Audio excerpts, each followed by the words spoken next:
Welcome back to Tamil voice tales. மீண்டும் ஒரு அழகான நான் படித்து ரசித்த கதையை உங்களோடு பகிர்ந்து கொள்கிறேன். இது முற்றிலும் ஒரு விழிப்புணர்வு கதை. வாழ்க்கை எப்போதும் நான் நினைப்பது போல இருக்காது. ஆனால் ஒவ்வொரு சோதனையும் நமக்குள் இருக்கும் வலிமையை வெளிக்கொண்டு வரும். அந்த உண்மையை சொல்லும் ஒரு சிறிய கதைதான் இது. தங்கை மற்றும் பெற்றோர்கள் உடன் பின்னி பிணைந்திருக்கிற விழிப்புணர்வு கதை இது. எங்கள் வீட்டில் இரு குழந்தைகள், ஒன்று நான், மற்றொன்று என் தங்கை. எங்கள் பெற்றோர் எங்களை ஒரே அளவில்தான் வளர்த்தார்கள். ஆனாலும் சில நேரங்களில் வாழ்க்கை நாம் எதிர்பாராத வழிகளில் திரும்பும். என் தங்கை நன்கு படித்தவள், சிறப்பாக வாழ்வாள் என்று பெற்றோர் கருதியிருந்தார்கள். ஆனால் என் மீது அவர்கள் வைத்த நம்பிக்கை ஒரு விதமான கட்டுப்பாடாகவே எனக்கு உணரப்பட்டது. நான் வளர்ந்தபோது வாழ்க்கை எனக்காக ஏதோ வித்தியாசமான பாதையை திட்டமிட்டிருந்தது. படிப்பில் நான் சிறந்த மாணவியாக இருந்தேன். ஆனால் என் எண்ணங்களோ என்னை பல இடங்களில் இழுத்து சென்றன. கர்ணவருணன், அவன் என் கதையின் முக்கியமான பாத்திரம். அவன் எனக்கு பிடித்தவன். ஆனால் அவனுடன் என் வாழ்க்கை இவ்வளவு பின்னி போயிற்றோ என்று எனக்கு ஆச்சரியம். அவன் நம்பிக்கைக்குரியவன் என்று முதல் பார்வையிலேயே என் எண்ணத்தில் பட்டது. இன்று என் தங்கை அருகில் அமைதியாக உறங்கிக் கொண்டிருந்தாள். அவளது முகத்தில் ஒரு அமைதி இருந்தாலும் என் உள்ளம் போராடி கொண்டிருந்தது. மெதுவாக மூச்சை அடக்கிக் கொண்டேன். வீட்டில் முழுவதும் அமைதி நிலவியது. என் பெற்றோர்கள் இருக்கும் அறையின் கதவை திறந்து பார்த்தேன். அவர்கள் ஆழ்ந்த உறக்கத்தில் இருந்தனர். இந்த வீட்டில்தான் பிறந்து வளர்ந்தேன். இங்கே என் நினைவுகள் அனைத்தும் பதிந்திருந்தன. ஆனால் இன்று நான் எடுக்கப் போகும் முடிவு என் வாழ்வில் ஒரு புதிய அங்கமாகத்தான் இருக்கும். இது என் வாழ்க்கை, அதை நான் தான் தீர்மானிக்க வேண்டும் என்று என் மனம் சொல்லிக் கொண்டிருந்தது. நான் மேலே கைகூப்பி, கடவுளே, தயவு செய்து என்னை காப்பாற்றுங்கள், என் இறைவனை வேண்டினேன். என் கண்கள் கலங்கின. என் துணிகள் அடங்கிய பையை இறுக பிடித்து கொண்டு மெதுவாக அறையை விட்டு வெளியே வந்தேன். இதயம் லேசாக நடுங்கியது. வீடு முழுவதும் அமைதியாக இருந்தது. இன்று இந்த வீட்டின் வாசலை தாண்டினால் இக்கதவுகள் இனி எனக்காக திறக்கவே திறக்காது என்பதை அறிவேன். இருந்தும் நான் என் முடிவில் அசைக்க முடியாதவளாக இருந்தேன். 1 மாதம் கழித்து என் திருமணம் நடக்க இருக்கிறது. ஆனால் இன்று இந்த வீட்டை விட்டு ஓடிப்போனால் என் பெற்றோருக்கு பெரும் அவமானம் ஏற்படும். மக்கள் அவர்களை பற்றி கேலி செய்வார்கள். என் வளர்ப்பின் மீது குறை எழும். ஆனால் மக்களை பற்றியே நினைத்து கொண்டால் என் சொந்த மகிழ்ச்சியை அடைய முடியாது. அம்மா, அப்பா, என்னை மன்னியுங்கள். என்னால் ஒரு நல்ல மகளாக இருக்க முடியாமல் போனது. ஆனால் இந்த விஷயத்தில் சுயநலமாய் இருப்பதைத் தவிர எனக்கு வேறு வழி தெரியவில்லை. இந்த எண்ணங்களுடன் கதவின் அருகில் வந்தேன். என் உள்ளம் பதற்றத்தில் அதிர நான் மிக கவனமாக கதவை திறந்தேன். இத்தனை வருடங்களாக நான் பெறாத அன்பு என் கர்ணாவிடம் கிடைக்கப் போகிறது. அவன் என்னை புரிந்து நல்ல வாழ்க்கையை கொடுப்பான். கர்ணவருணன் பைக்கின் முன் நின்று கொண்டு என்னை பார்த்தான். அவன் கண்களில் நம்பிக்கை கலந்த உறுதியுணர்வு. ஆனால் என் உள்ளத்தில் மட்டும் இன்னும் கொஞ்சம் பதற்றம். கர்ணா, எனக்கு பயமாக இருக்கிறது என்றேன். அவன் மெதுவாக சிரித்தான். நீ என் காதலி, தைரியமாக இரு. நம் வாழ்வுக்காக நாம் எதிர்கொள்ளப் போகும் முதல் சவால் இது. வாழ்நாள் முழுவதும் நான் உன்னை பார்த்து கொள்கிறேன் என்றான். அவன் வார்த்தைகள் எனக்கு ஊக்கம் அளித்தன. ஆனால் என் மனதில் ஒரு கேள்வியும் எழுந்தது. இந்த முடிவு உண்மையில் சரியா? என் பெற்றோரின் மனதை காயப்படுத்துவது நியாயமா? இருந்தாலும் அவன்தான் என் வாழ்க்கை என்று என் மனம் உறுதியாய் சொன்னது. அவனுடன் நான் சேர வேண்டும். எனவே நான் அவனது பைக்கில் அமர்ந்தேன். வாழ்க்கையின் ஒரு புதிய பக்கம் திரும்பியது. கர்ணனை பார்த்து பதட்டமான குரலில் மீண்டும் சொன்னேன், கர்ணா, எனக்கு ஏனோ பயமாகவே இருக்கிறது. நான் சொல்லியதை கேட்டவுடன் அவர் கலகலவென சிரித்துவிட்டு, ஏன் கவலைப்படுகிறாய்? எல்லாம் சரியாகி போகும் என்றார். ஆனால் அவன் புன்னகை ஏனோ என்னுள் ஒரு விரும்பத்தகாத உணர்வை உருவாக்கியது. நான் மீண்டும் ஒருமுறை அவனை நோக்கி, கர்ணா, உங்களிடம் ஒரு விஷயம் கேட்கலாமா என்றேன். அவன் சரி என்று எனக்கு பதிலளித்தான். எங்கே போகிறோம்? கோவிலுக்கு போகலாமா அல்லது வேறு எங்கேயாவது என்று நான் கேட்டேன். அவன் சிறிய புன்னகையுடன், உங்கள் வீட்டில்தான் பிரச்சனை, என் வீட்டில் இல்லை. நாம் என்னுடைய வீட்டுக்குத்தான் போகிறோம் என்றான். நாளை முதல் நீ என் மனைவியாக இருக்கப் போகிறாய். நாளை காலை நாம் கோவிலுக்கு சென்று திருமணம் செய்து கொள்வோம். என் அம்மாவும் நம் திருமணத்திற்கு சம்மதித்து விட்டார் என்றான். அவன் சொன்னதை கேட்டதும் என் கண்களில் கண்ணீர் வந்தது. ஒரு கணம் என் உள்ளம் ஓரளவுக்கு நிம்மதி அடைந்தது. நான் ஆழமாக மூச்சை இழுத்து, ஒரு விஷயம் மட்டும் ஞாபகம் வையுங்கள் கர்ணா, இன்று உனக்காக என் எல்லா உறவுகளையும் உதறி தள்ளிவிட்டு வந்திருக்கிறேன். நீ என்னை விட்டு விலகவே கூடாது என்றேன். அவன் சிரித்த வண்ணம் என் கையை பிடித்து, நான் உயிரோடு இருக்கும் வரை உன்னை விட்டு பிரிய மாட்டேன், இதை பற்றி கவலைப்படாதே என்றான். என் கண்களில் கண்ணீர் வழிந்து கொண்டிருந்தது. மனது குழப்பத்தாலும் பயத்தாலும் போராடி கொண்டிருந்தது. வண்டி ஒரு வீட்டின் முன் நின்றது. அது கர்ணாவின் வீடு. நான் ஆழமாக மூச்சை இழுத்துக்கொண்டு என் உள்ளத்தை உறுதிப்படுத்தி கொண்டேன். அவன் என் கையை பிடித்து உள்ளே அழைத்தான். வீடு முழுவதும் அமைதியாக இருந்தது. என் வீட்டைப் போலவே இங்கும் மௌனம். ஆனால் இந்த மௌனம் எனக்கு 500 கேள்விகளை எழுப்பியது. அவன் என்னை நேராக தன் அறைக்குள் அழைத்து சென்றான். என் உள்ளம் மேலும் பதட்டமானது. கால்கள் நடுங்க ஆரம்பித்தது. கர்ணா, இன்று நான் சோபாவில் தூங்குகிறேன். நீ படுக்கையில் தூங்கிக்கொள். நாளைக்கு கல்யாணம். அதற்கு பிறகு நம்முடைய வாழ்க்கையை பற்றி பேசலாம் என்றேன். அவன் சிரித்துவிட்டு என்னை நோக்கி வந்தான். நாளை வரை யார் காத்திருப்பார்கள்? இது நம் வாழ்க்கையின் முதல் இரவு. மறக்க முடியாத இரவாக இருக்க வேண்டும் என்றான். நான் அவனை ஒதுக்கி தள்ளி, இல்லை கர்ணா, புரிந்து கொள்ள முயற்சி செய். இப்போதைக்கு எதுவும் கூடாது என்றேன். அவன் முகம் கடுகடுப்பாக மாறியது. எப்போது என்றாலும் நாம் மட்டும்தான் இல்லையா? நாளையும் நாமே தான் இருக்கப் போகிறோம். இன்று என்ன பிரச்சனை என்றான். நான் கோபத்தில் மோசமான நிலையில் இருந்தேன். முதலாவதாக நான் என் பெற்றோரை விட்டு வந்தேன். இரண்டாவதாக அவனுடைய அவசரம் என் உள்ளத்தை மேலும் பதட்டமாக்கியது. அவன் என்னை நெருங்கி வர நான் அவனை விலக்கினேன். நீ என்னை உண்மையில் நேசிக்கிறாயா கர்ணா? அப்படியென்றால் நான் சொல்வதை கேள் என்று சொன்னேன். அவன் கண்களில் ஆச்சரியம் ஒளிந்திருந்தது. என் உள்ளத்திலோ கவலை. நான் அவனிடம் முழுவதுமாக நம்பிக்கை கொள்ள தயங்கினேன். என் திருமணம் வரை நான் பொறுமையாய் இருக்க வேண்டும் என்று உறுதியாய் இருந்தேன். இந்த இரவின் அமைதி எனது எதிர்காலத்தை நிர்ணயிக்கப் போகிறதா? என் கண்களில் பதட்டம். சொல்லு, என்ன சொல்ல வருகிறாய் என்றான். அவன் முகத்தை பார்த்தேன். வழக்கமாக நிறைய பேசும் அவர் இன்று மௌனமாகிவிட்டார். சரி, வாக்குவாதம் செய்யாதே. உறவுக்குள் விரிசல் வரும். காலை எழுந்து அம்மாவை சந்திக்கலாம். பிறகு நம்ம திருமணம் நடக்கும்.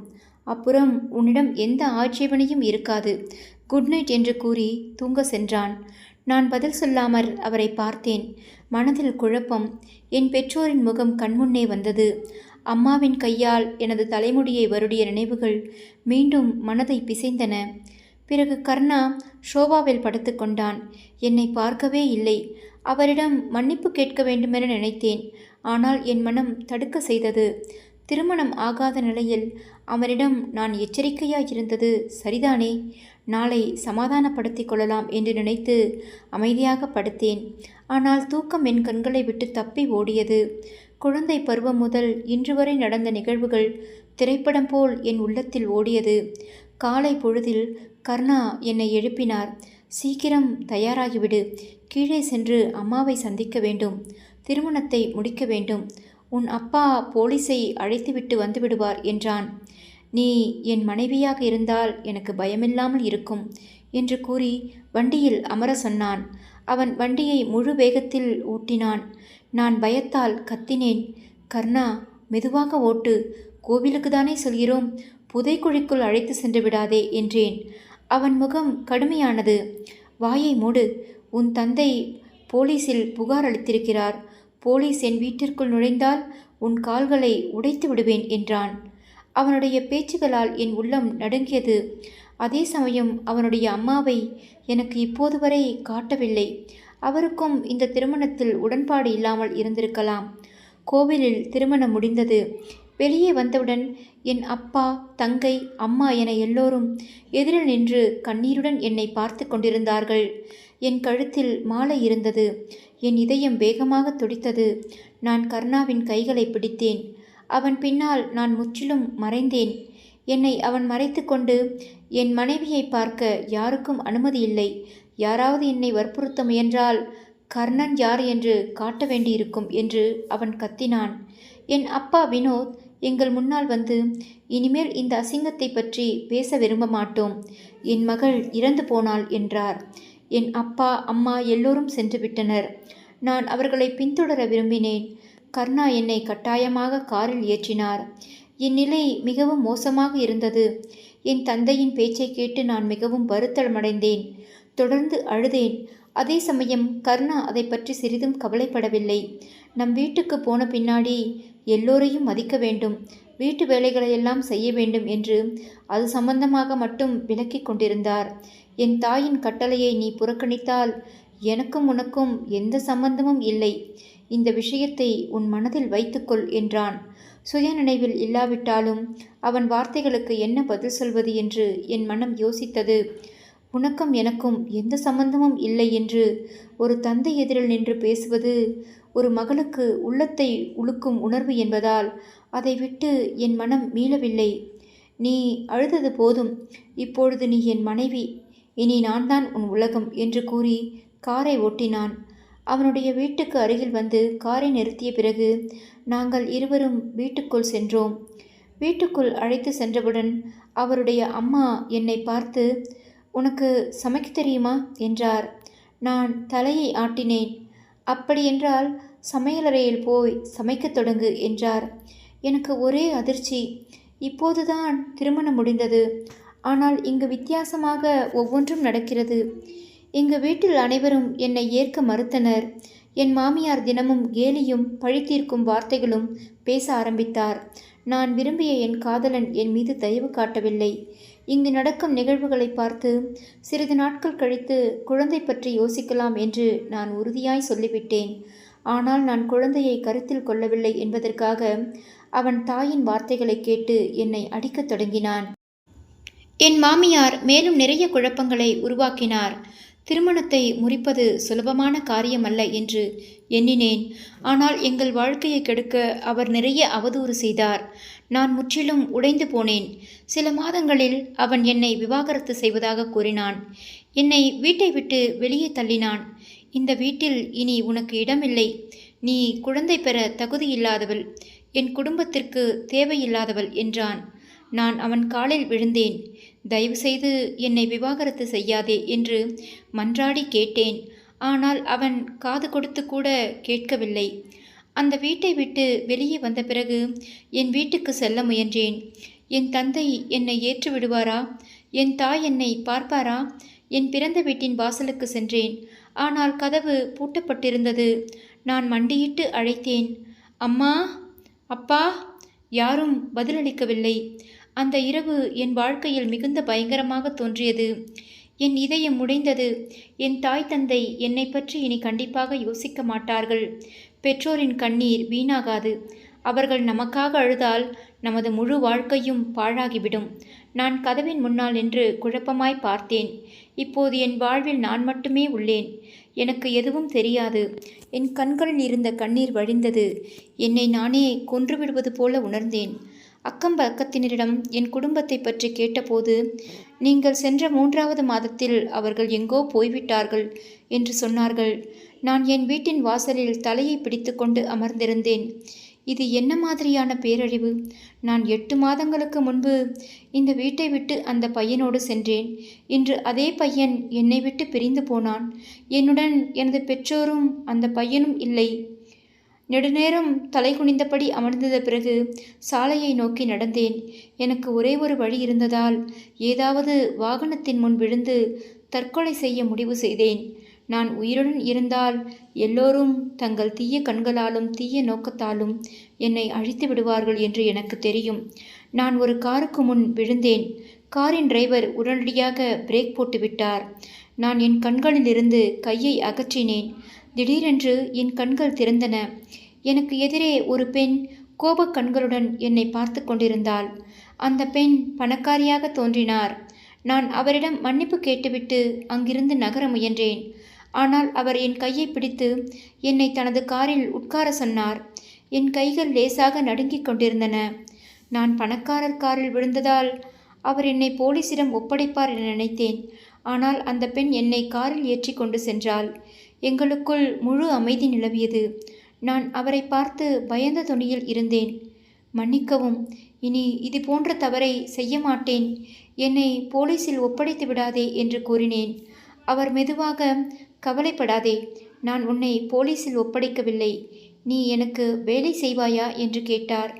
நான் பதற்றத்துடன் அவரை பார்த்தேன். என் வீட்டில் சுத்தம் செய்ய எனக்கு ஒரு பெண் வேண்டும். உனக்கு நல்ல சம்பளமும் இடமும் தருகிறேன் என்றார். நான் ஆச்சரியத்துடன் அவளை பார்த்தேன். அவளிடம் ஏதாவது கேட்க வேண்டும், என்னை பற்றி ஏதாவது சொல்ல வேண்டும் என்று நினைத்தேன். ஆனால் அவள் வாய்ப்பளிக்கவில்லை. அமைதியாகவே இருந்தாள். சிறிது நேரம் கழித்து ஒரு ஆடம்பரமான வீட்டின் முன் கார் நின்றது.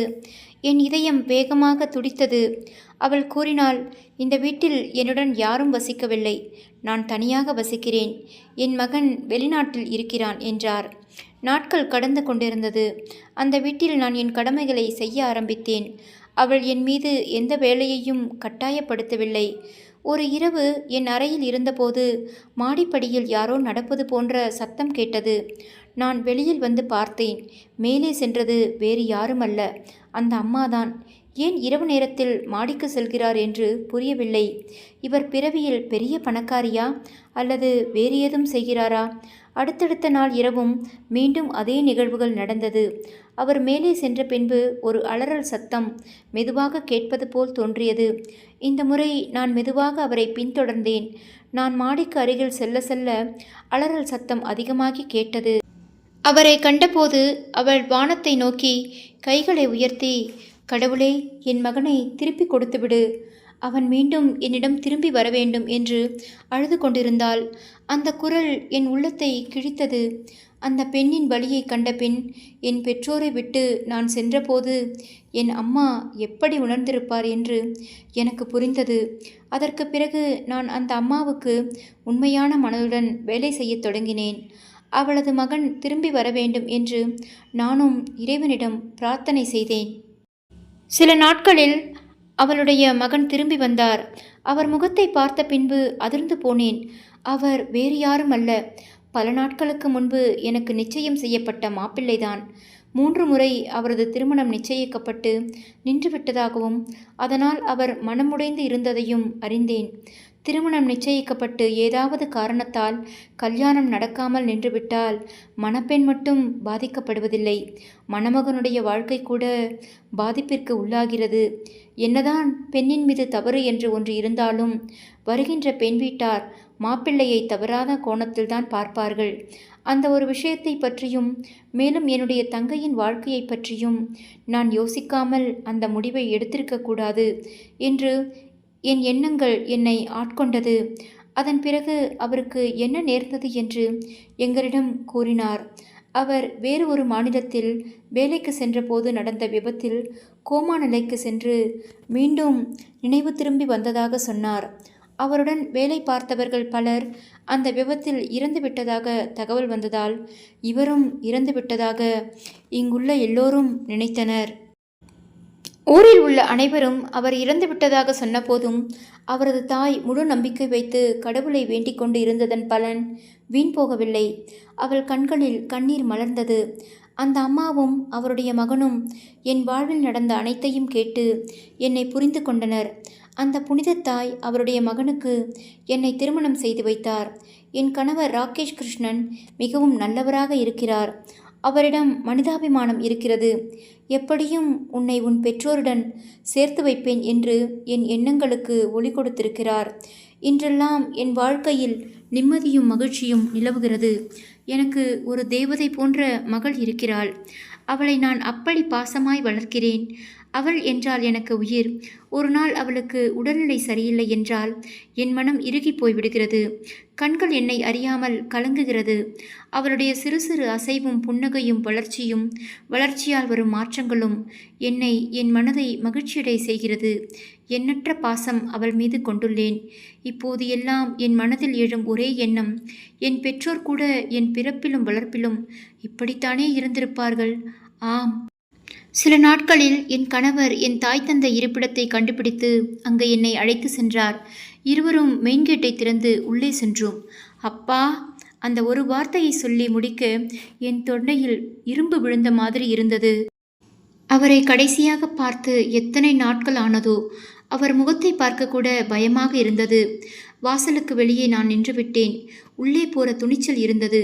ஆனா அழைப்பதற்கான உரிமை என் உள்ளத்தில் இன்னும் சரியாக தங்கியிருக்கவில்லை. வாசலில் இருந்த பிள்ளையாரை பார்த்தேன். சின்ன புன்னகையுடன் அமர்ந்திருந்தார்.